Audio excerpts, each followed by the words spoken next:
Boa noite, meus irmãos. Chegamos no Salmo de número 81, nessa série que nós estamos pregando, pegando um bloco de salmos. Esse aqui está exatamente na metade da nossa série. O Salmo de número 81 é um salmo que reúne encorajamento e bom gosto. Nós podemos ver isso já logo de cara. No começo, nos versículos 1 e 2, ele diz: cantem de alegria, façam ressoar o tamborim, toquem a lira e a harpa melodiosa, toquem a trombeta e a lua nova. Veja, o salmo começa com música e ele vai terminar com comida. É excelente o salmo. 4 instrumentos são mencionados aqui: o tamborim, a lira, que é a nossa precursora da guitarra, a harpa, que nós temos alguma coisa parecida, e o shofar, ou seja, a trombeta, que nós vimos alguns desses instrumentos, ou todos eles, de alguma maneira representados aqui nessa noite. Mas além de reunir boa música, instrumentos e pessoas tocando e cantando, ele também vai dizer no versículo 10 e versículos 16: eu sou o Senhor, abra sua boca e eu o alimentarei. Há uma proposta aqui de que Deus coloque comida na nossa boca. Então ele diz no versículo 16: mas eu sustentaria Israel com o melhor trigo e com o mel da rocha eu o satisfaria. Os celíacos presentes que me desculpem, mas o trigo faz parte da dieta que Deus prescreveu. É bem verdade que aquele trigo não tinha passado por tantas modificações como aqueles que hoje causam alguns males para algumas pessoas. Mas, quando a gente pensa no trigo, e nessa hora é tão bom refletir nisso, olha que beleza de pão. Não é propriamente um prato judaico com frutos do mar, mas olha aqui esse macarrão com esses frutos do mar. E quando ele fala do mel que sai da rocha, eu pensei nesse creme bávaro aqui, bavaroise, que é feito de leite e chantilly, com damascos e o mel escorrendo nele. É um banquete. Boa música e boa comida. É assim que esse salmo aborda a mensagem que Deus tem para nós hoje. Mas para quando era isso? Vejam, no versículo 3 ele diz: toquem a trombeta na lua nova e no dia da lua cheia, dia da nossa festa. Ele está se referindo aqui ao que era o mês de Tisri, no calendário judaico, que equivale ao nosso setembro, outubro. Começa em algum momento no mês de setembro e termina em outubro. E era um mês de uma série de festas religiosas. O mês começava com a lua nova. E naquele dia, da lua nova, o shofar, a trombeta, ela tinha que ser tocada. Posteriormente, na lua cheia, eles tocariam de novo a trombeta. Então aquele mês começava com festas que envolviam o dia da expiação, o dia de ano novo, o primeiro dia do ano.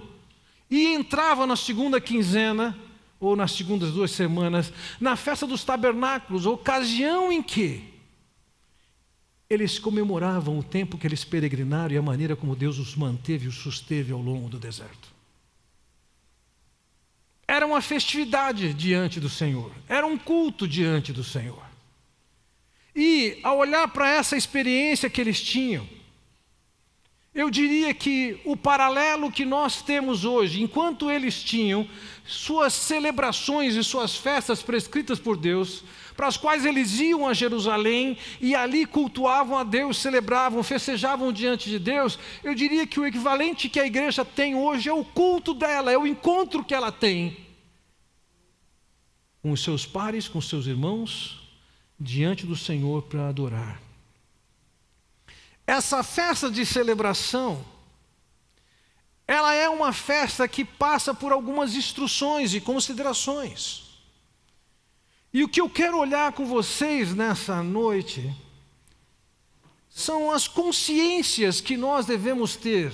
O que nós devemos estar bem consciente quando nós chegamos para um culto aqui, quando nós planejamos vir para essa reunião da igreja, o que deve passar na nossa mente? O que devemos considerar? Então eu quero passar para vocês inicialmente essas considerações e depois terminar essa minha mensagem com um grande encorajamento para todos vocês. As considerações que eu quero fazer contemplam as consciências, o que é que você tem que saber e está bem forte na sua mente quando você planeja vir à igreja. A primeira consciência que eu quero que você tenha é que o culto a Deus, ele já era e ele é uma determinação divina. Cabe bem dizer isso nos nossos dias. Nós vivemos em dias em que há um movimento denominado, assim chamado de desigrejados, que desestimula completamente as pessoas a irem à igreja. Posso imaginar que algumas dessas pessoas tenham vivido alguma experiência desagradável que os tenha levado a decidir não ir mais numa igreja. Posso imaginar que até a experiência que tiveram em alguma igreja foi tão decepcionante como igreja, o que deveria ser, que foi assim, esse tipo de igreja eu não tenho que ir. E sabe, esse movimento cresce, e pessoas se enganam acreditando que é possível viver a fé cristã na sua plenitude à parte da igreja.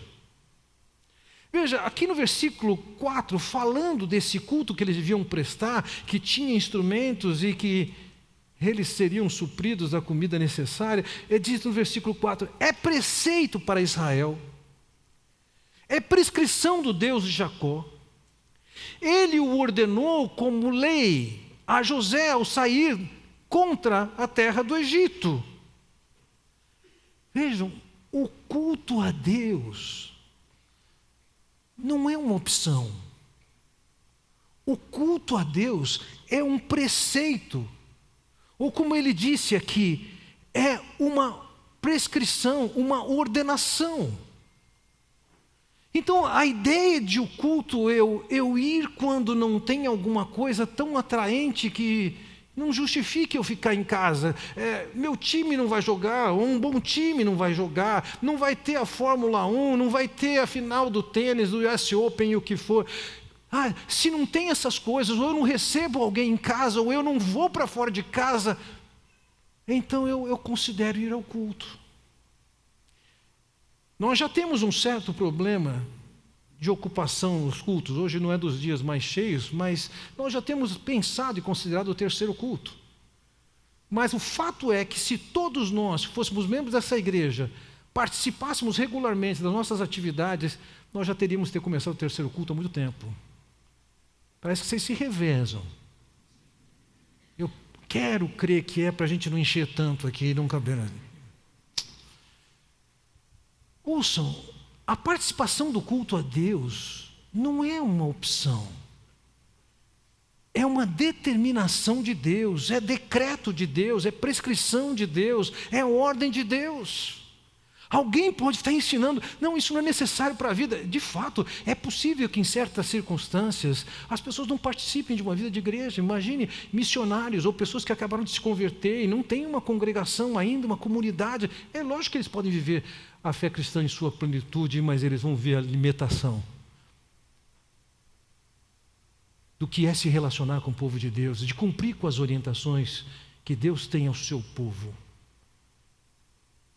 Todos nós fomos incumbidos de uma série de responsabilidades do que devemos fazer pelos nossos irmãos, pelo desenvolvimento dos nossos irmãos, pelas pessoas que estão lá fora, e é como igreja que nós fazemos isso.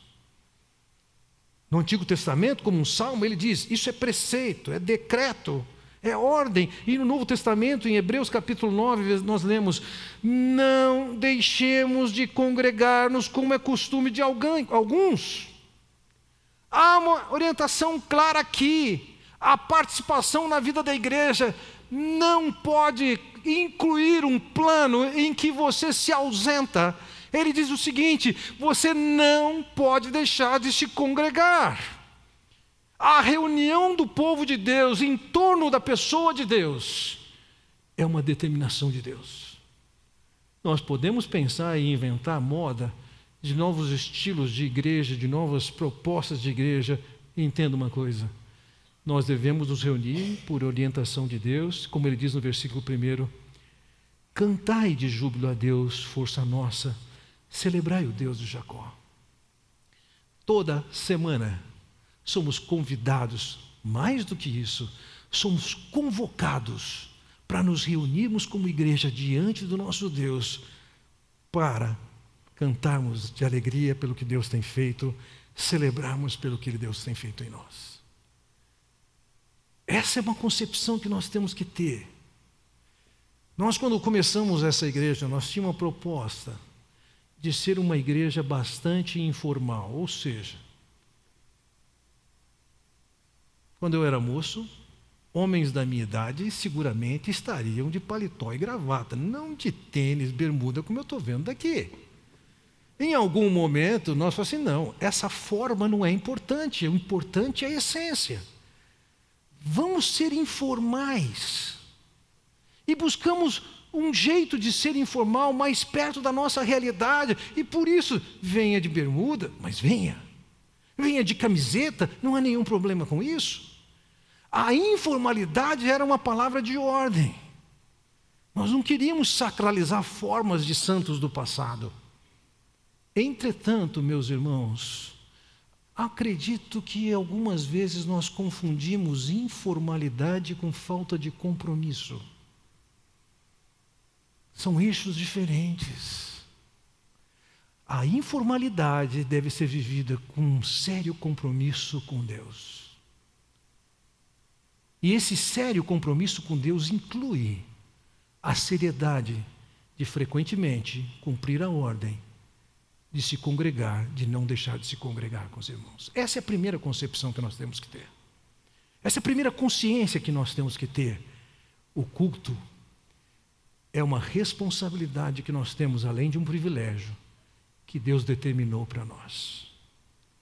Em segundo lugar, a segunda consciência que eu quero que você tenha aqui é uma consciência da graça divina. Veja, ele diz no versículo 1: cantai de júbilo a Deus, força nossa, celebrai o Deus de Jacó. É preceito para Israel, diz o versículo 4, é prescrição do Deus de Jacó. Ele ordenou como lei a José ao sair contra a terra do Egito. Veja, aqui ele cita 2 vezes o nome de Jacó, o nome de Israel e o nome de José. Patriarcas da nação. Jacó e Israel, a mesma pessoa. Jacó era alguém que o próprio nome dele já dizia um pouco de quem ele era. O nome dele, Jacó, a mesma coisa que Tiago, significa malandro, enganador, suplantador. Mas ele teve uma experiência com Deus e ele foi transformado. Deus falou: a partir de agora teu nome é Israel, você é um príncipe com Deus. E também ele cita José, que é um filho de Jacó, ou de Israel. Esses patriarcas não tinham nada de especial dentro do cenário de Israel. Na verdade, o salmista está usando aqui uma figura de linguagem que é a metonímia, em que ele emprega a citação de uma parte para descrever o todo. Então, quando ele está falando de Jacó, de Israel ou de José, ele está falando de todo o povo de Deus. Ele tinha consciência de que eles eram o povo de Deus.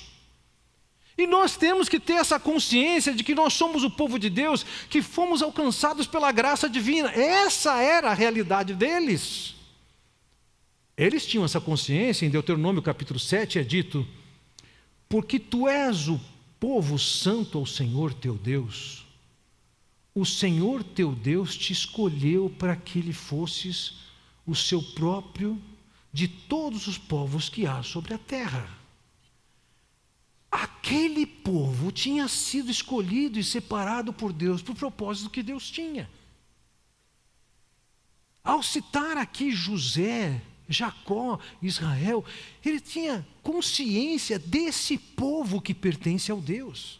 Então ele diz no versículo 7, não vos teve o Senhor afeição, nem vos escolheu porque fosseis mais numerosos do que qualquer povo, pois éreis o menor de todos os povos. Deus está deixando muito claro para eles: escutem, a posição que vocês têm de ser o povo de Deus não é resultado das suas habilidades, das suas boas qualidades. Não é porque vocês eram fortes. Não, a razão por que vocês são o povo de Deus é porque Deus escolheu, segundo a graça soberana dele. Não é você quem escolhe, você foi chamado por Deus, escolhido por Deus. Então no versículo 8 ele diz: mas porque o Senhor vos amava, e para guardar o juramento que fizera a vossos pais, o Senhor vos tirou com mão poderosa e vos resgatou da casa da servidão, do poder de Faraó e rei do Egito. Aquele povo foi alvo da graça de Deus. Deus agiu com eles e os alcançou. Por quê? Porque Deus é amor e Ele os amou. Conosco é diferente disso. Certa ocasião, o Senhor Jesus Cristo conta a história, ou 3 histórias, falando da sua busca de quem estava perdido. Ele cita o caso da mulher que perdeu a moeda e que ela busca a moeda até encontrá-la. Depois conta a história da ovelha perdida e o pastor deixa as 99 e vai buscar a ovelha que está perdida.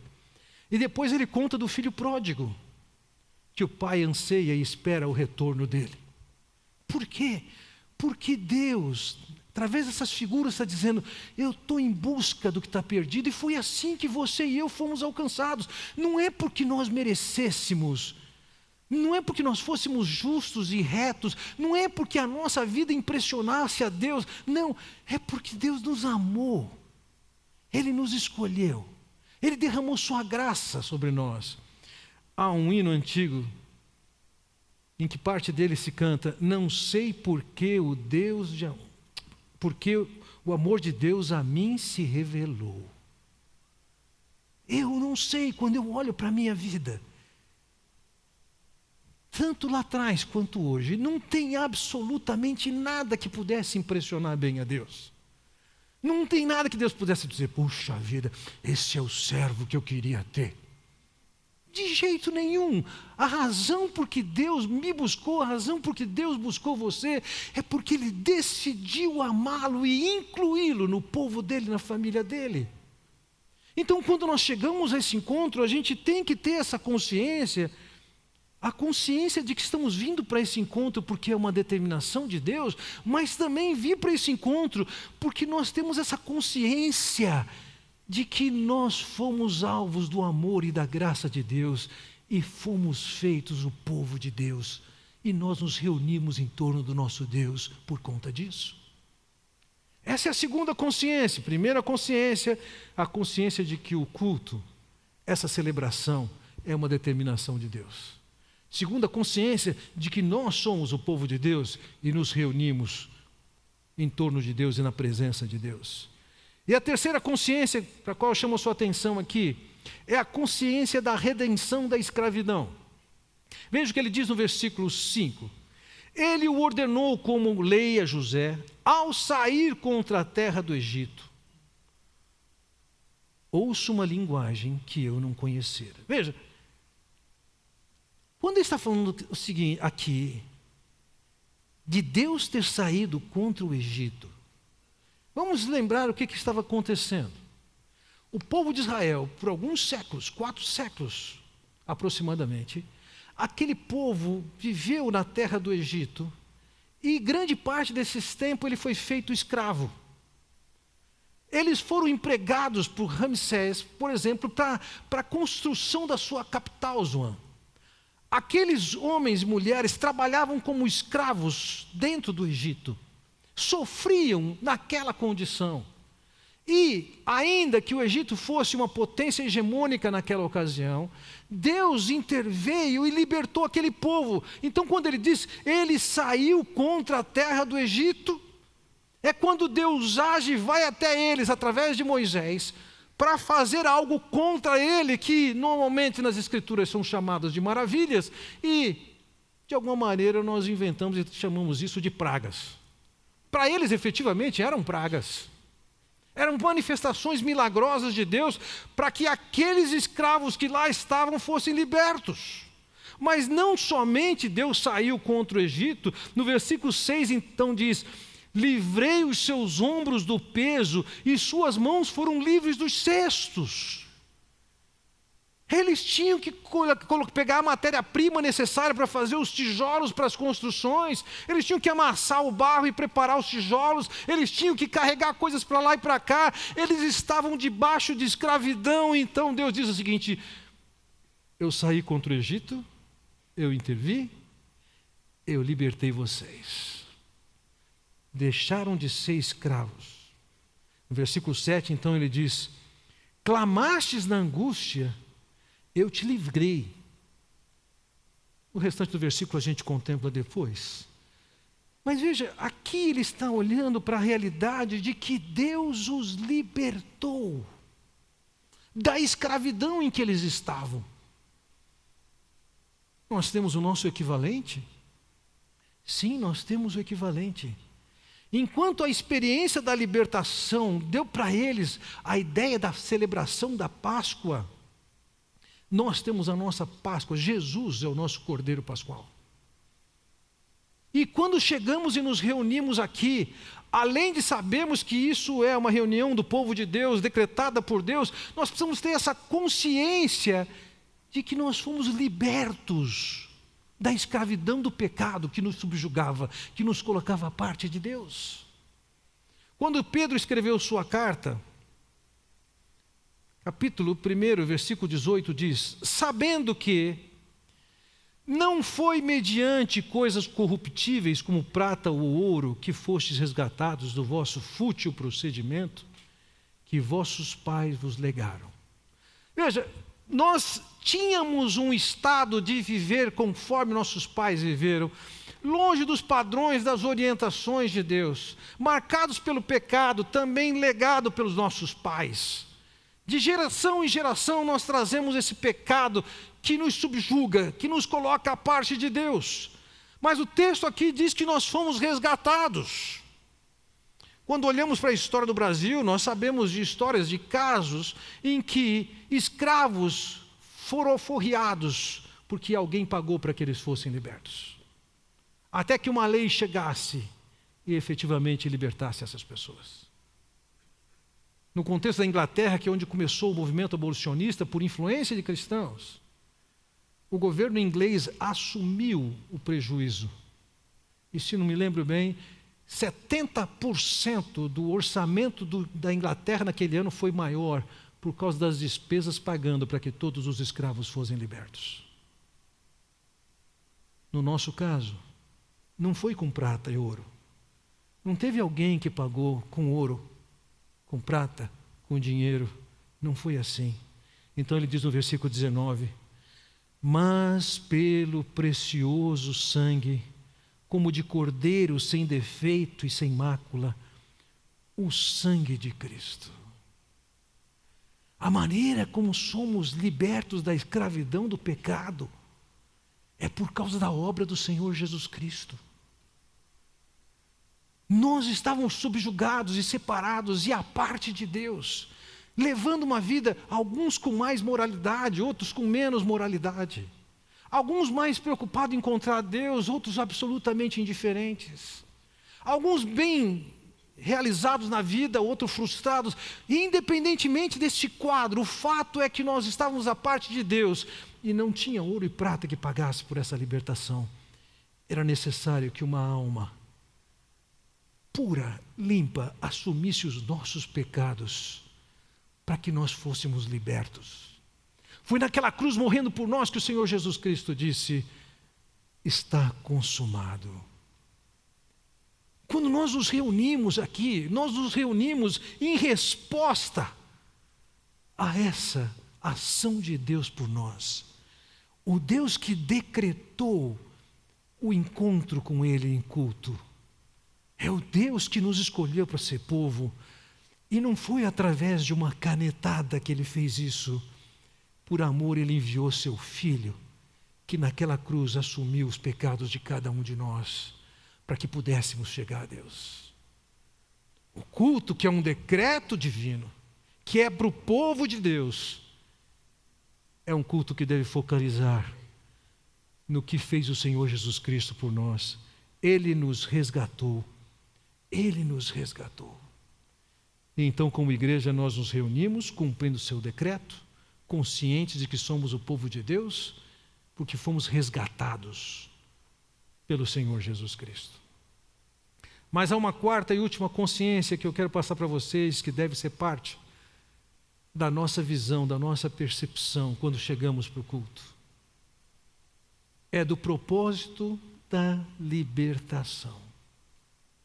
Vejam, acredito que muitos de nós pensemos que uma vez que nós fomos salvos, agora nós estamos livres. E por livre significa, podemos fazer o que quiser, ou deixar de fazer o que quiser, está tudo bem, agora já sou livre.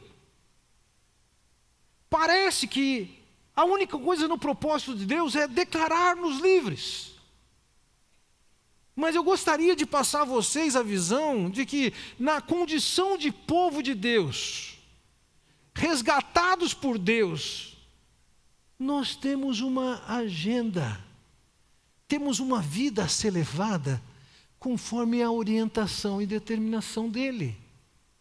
Veja, no versículo 7 ele diz: clamaste na angústia e te livrei. Do recôndito do trovão eu te respondi.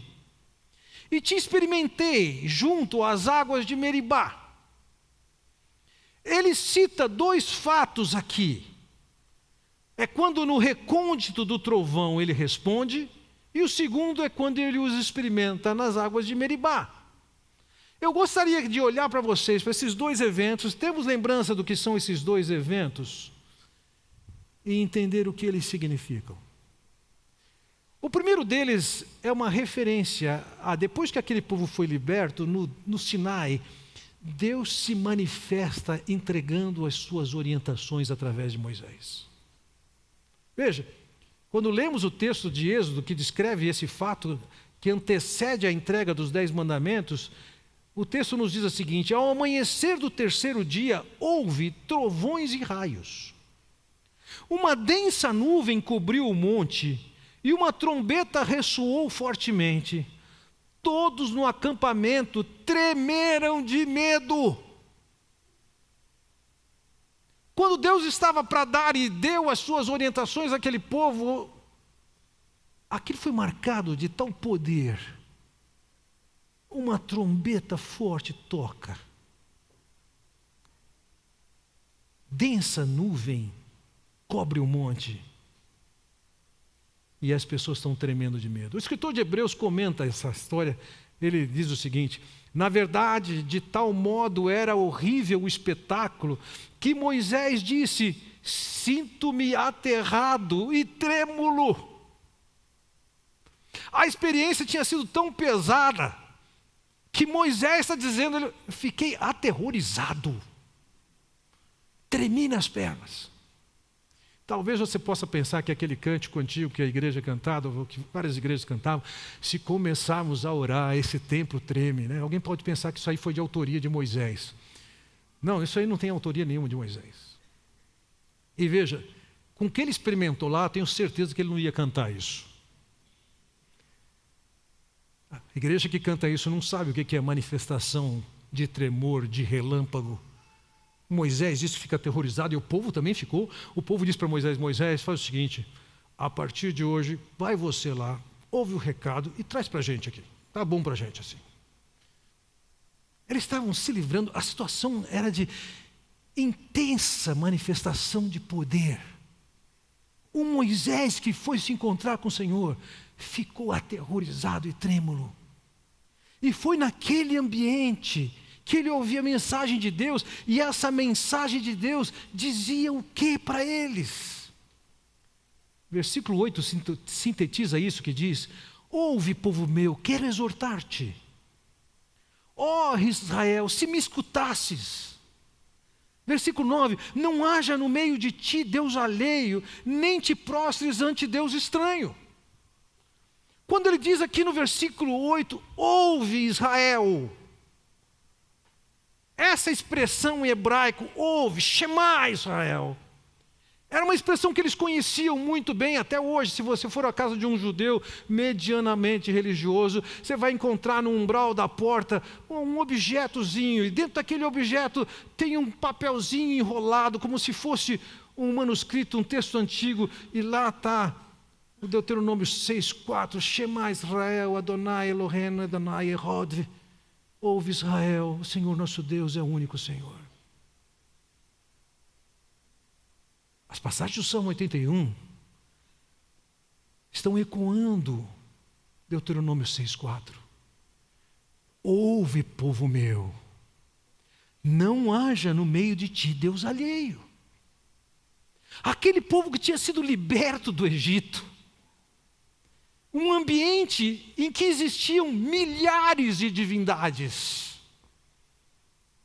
Aquele povo agora chega no Sinai, depois que foi liberto, e ouve de Deus, ouve, eu sou o único Senhor. Não creia nessas divindades falsas que vocês possam crer. Ouçam, sou eu que estou falando. Ouça o que eu falo. No versículo 5, eu estou seguindo a ordem contrária aqui, ele ordenou com lei a José ao sair contra a terra do Egito. E ele diz, ouço uma linguagem que eu não conhecia. A mensagem que Deus trouxe para aquele povo, a mensagem que Moisés ouviu, aquele povo estava ouvindo uma mensagem que eles não conheciam. Eles vinham de um ambiente em que havia milhares de divindades. Mas agora eles estão ouvindo uma outra linguagem, uma outra mensagem. A linguagem é, eu sou o único Senhor. Eles podiam estar numa sociedade pluralista como a nossa, que ensina que tudo é certo, tudo é errado, depende da sua cabeça. E esse Deus está dizendo, não, eu estou dizendo o que é o certo e o que é o errado. Ouça. Como propósito da salvação, eles não foram libertos do Egito para chegarem no deserto ou onde quer que fosse e fizessem o que quisessem. Eles foram resgatados por um propósito, tinha uma mensagem nova. É só Ele que é Deus, tinha uma mensagem nova, é Ele que tem que ser obedecido. A salvação, a libertação, tem implicações no nosso estilo de vida, no que nós consideramos autoridade nas nossas vidas. Mas não somente isso. Veja, no versículo 7 ele também diz, e te respondi e te experimentei junto às águas de Meribá. Vejam, esses dois fatos mencionados por Moisés, tanto os trovões quanto as águas de Meribá, elas acontecem nos primeiros 90 dias, depois que eles saem do Egito. Rodaram 40 anos, mas naqueles 90 dias eles tiveram essas duas experiências. Primeiro, Deus se manifestar com trovões e tremor, e dar uma mensagem, eu sou o único Senhor, não se prostre diante de outro Deus. E segundo, eles tiveram a experiência de Meribá. O que era a experiência de Meribá? Eles estavam num deserto, e o povo está com sede, e tem pouca água para o povo, e aquele povo fica no pé de Moisés, cobrando água, água, água. Moisés vai para Deus e fala, Deus, não aguento mais. Esse povo está insistindo com água. E Deus fala para Moisés, Moisés, bate na rocha. E Moisés vai e bate na rocha. E daquela rocha sai água suficiente para abastecer aquele povo. Naquela ocasião, em Meribá, Deus estava dizendo, eu intervi e fui contra o Egito, eu intervi e libertei vocês do Egito, eu intervi e vocês chegaram nesse deserto, eu intervi e estou dizendo para vocês qual é a minha mensagem, mas eu também estou garantindo para vocês, eu vou suprir vocês no caminho que vocês têm comigo. Duas lições, eu sou soberano, sou eu que dou ordem. E eu sou o provedor. Eu garanto para você aquilo que você precisar, eu garanto. E nós? Quando Paulo escreveu aos Colossenses, ele disse: Ele nos libertou do império das trevas e nos transportou para o reino do Filho do seu amor. Veja, nós fomos libertos do império, do domínio, da escravidão no Egito. E agora nós fomos colocados no reino de Jesus. Entenda isso. Nós não fomos tirados da condição de escravos para agora fazermos o que nós quisermos. Quem comanda a sua vida é o Rei, o Senhor Jesus Cristo. Não tem outra coisa que vai comandar ou que deve comandar a sua vida. A sua vida não pode ser comandada pelo desejo de juntar um monte de letras depois de que você cumpre um curso e mais outro curso e outro curso para chegar ao que você quer ser em termos de academia.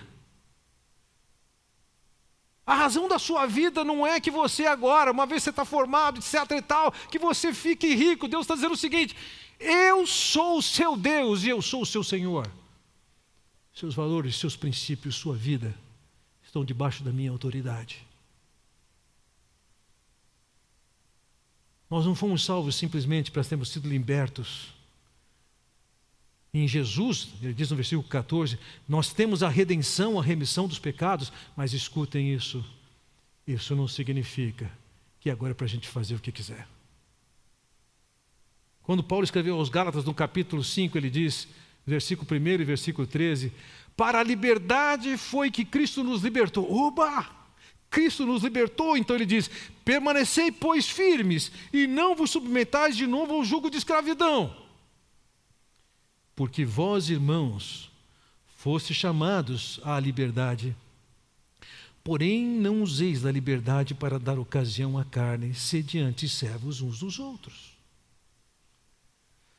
Você e eu fomos chamados para sermos servos de Deus e cumprirmos com o propósito de Deus na vida dos irmãos.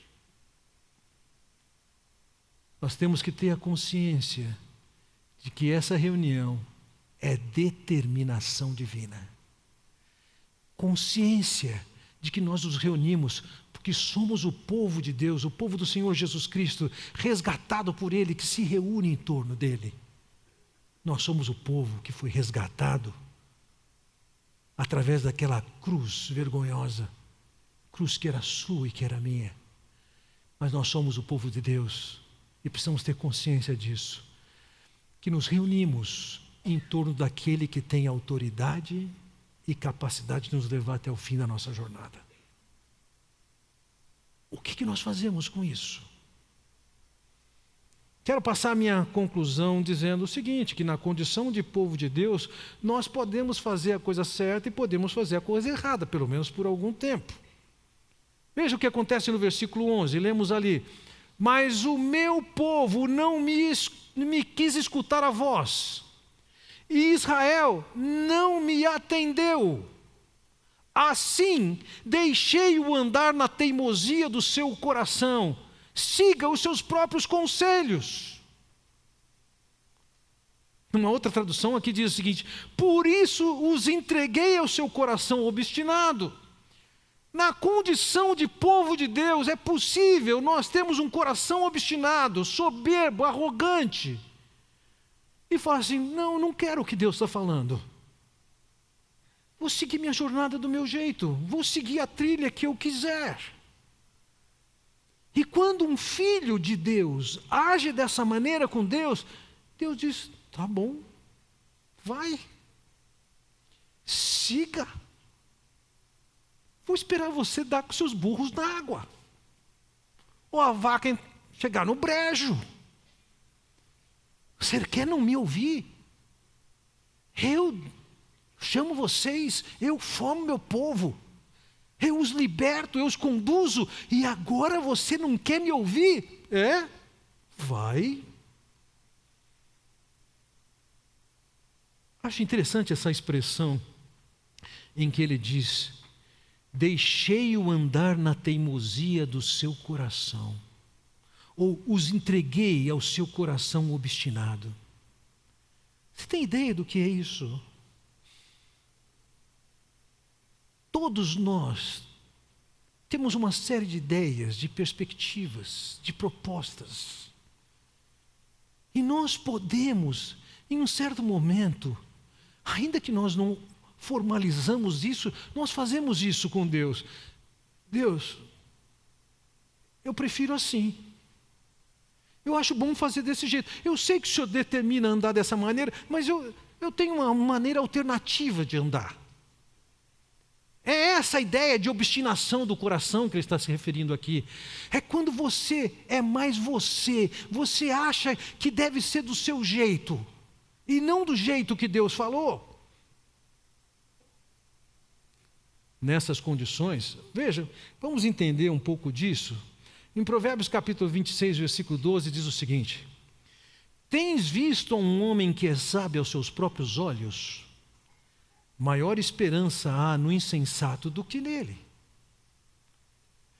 Alguém que acha que sabe, eu sei. Ninguém sabe melhor do que eu o que é melhor para mim. Você está dizendo isso para quem criou você, para quem resgatou você, quem você pensa que é. Mas se você está pensando assim, Deus está dizendo, então tá, né? Vai. Te encontro lá na frente. Ao contrário disso, é o que diz Provérbios 3, versículo 5, que diz: confia no Senhor de todo o teu coração e não te estribes no teu próprio entendimento. Uma vez que nós somos chamados por Deus, nós temos um desafio. Agora não é o que eu acho, não é o que eu sinto, não é o que eu penso, não é o que a maioria diz. Todo mundo faz, não, agora é o seguinte, você vai ter que confiar em Deus. Não interessa se foi seu médico, sua psicóloga. Não interessa. Agora você tem que confiar no que Deus fala. Isso é não se estribar no próprio entendimento e confiar no Senhor. Confiar em Deus, na maior parte das referências nas Escrituras, não é simplesmente dizer, eu estou confiando no que o Senhor vai fazer. Não, é confiar no que Ele já falou e obedecer. Você pode fazer a escolha de dizer, não, deixa que eu me giro. Eu sei como administrar isso. É isso que dá origem às palavras do versículo 13 que diz: ah, se o meu povo me escutasse, se Israel andasse nos meus caminhos.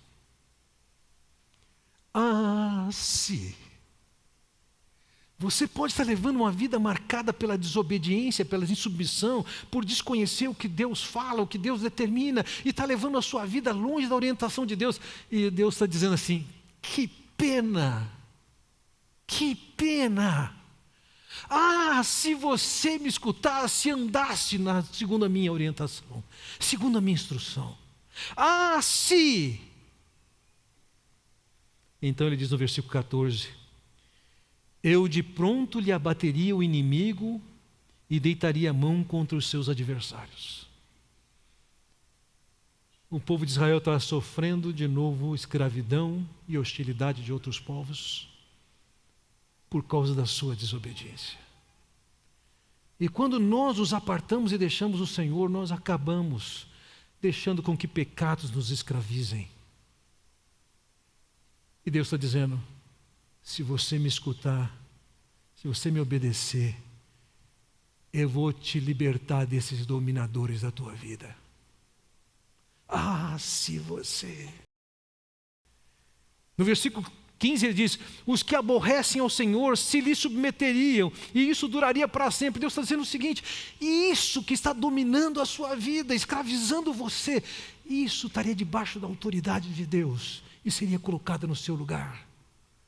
Sou eu que vou garantir isso, sou eu que sustento isso. E então ele diz no versículo 16, eu o sustentaria com trigo mais fino e o saciaria com o mel que escorre da rocha. Ah, sim. São 4 consciências que nós devemos ter quando pensamos no culto, na reunião da igreja. E um encorajamento. O encorajamento de que nós possamos e provemos do melhor que Deus tem para nós. E começa com ouvir presta atenção no que eu falo, anda no meu caminho, eu cuido de você. Ah, se for assim. E quem sabe hoje é uma ocasião para você que está me ouvindo falar, está na hora. Está na hora de eu deixar de ser presunçoso e arrogante e apoiar minha vida naquilo que eu acho, que eu penso. Está na hora de eu voltar-me para o Senhor, me sujeitar a Ele e provar do trigo e do mel que Ele tem para dar à vida. É Ele quem garante.